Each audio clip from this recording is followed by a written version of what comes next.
تعالوا بقى النهارده نعمل بقى شوية مشويات كده حلوين قوي بجد، يعني مش هتدوقي احلى ولا اطعم من كده.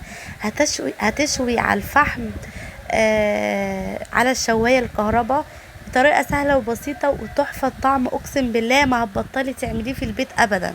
السلام عليكم ورحمة الله، ازيكم عاملين ايه؟ يا رب تكونوا بخير. النهارده بقى هنعمل النهارده بقى روتين كده حلو جدا، ان شاء الله يعجبكم. تعالوا بقى نشوف هنعمل ايه. بجد اليوم النهارده تحفه جدا. هعمل معاكم بقى كده مشويات كده. هعمل ايه بقى؟ كبد وقوانص كده زي ما انتم شايفين، ومعايا بقى ايه اللي هي الجوانح دي. هنعملها بقى على الشوايه. بجد يوم النهارده بجد حلو قوي، وبجد هيعجبكم قوي قوي. وهقول لكم بقى على سر التتبيله بتاعه المطاعم. تتبيله سهله واقتصاديه وسهله جدا جدا وسريعه، وان شاء الله مش هتاخد معاكم اي وقت، وهتلاقوا اطعم بجد طعم حلو جدا جدا جدا.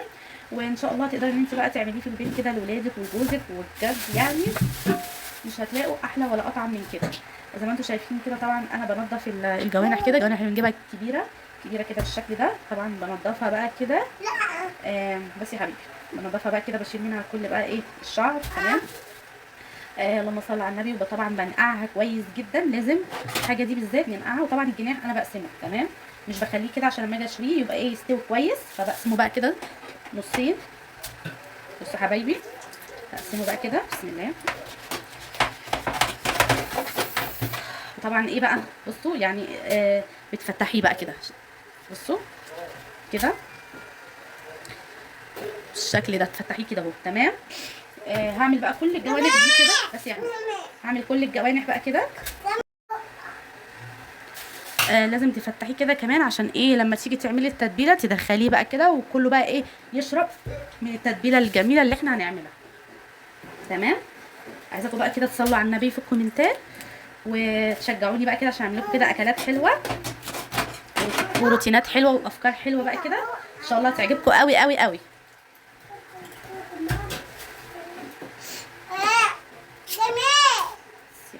كده زي ما انتم شايفين.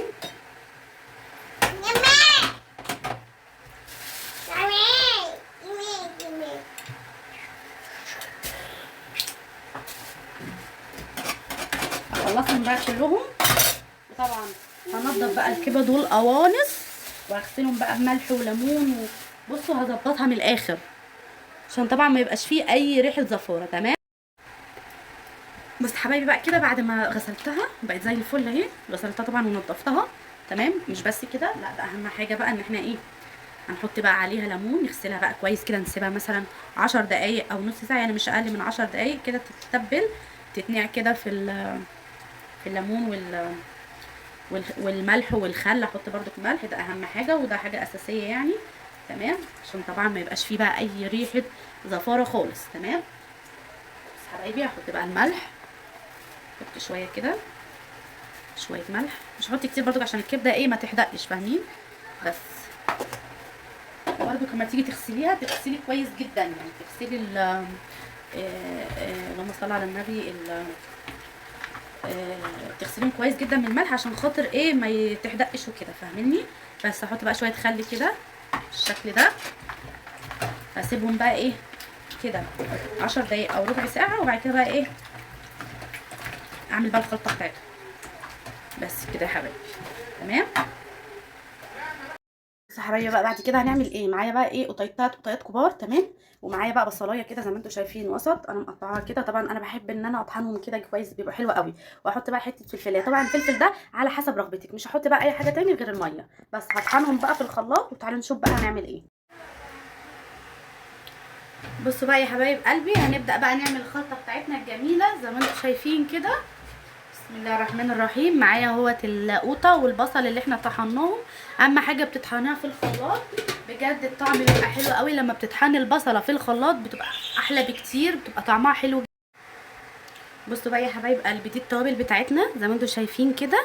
معايا ملح، معايا معلقه صغيره خالص خالص من القرفه، معايا شويه كده توابل اللي هي بتاعت بيبقى عباره عن عليها شطه وعليها اللهم صل على النبي زي الدقه دي. تمام. ومعاه فلفل اسمر وتوابل فراخ وورق لوري. تمام. اقلب بقى كل ده كله مع بعض، اقلبه بقى كويس كده، وهنزل بقى ايه بالفراخ. تمام.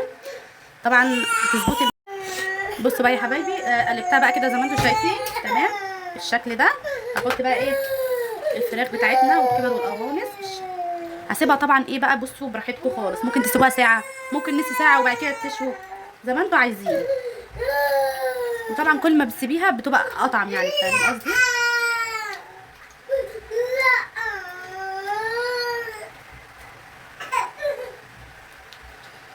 احط برضو ايه في الفتحات كده، ادخل كده صباعي.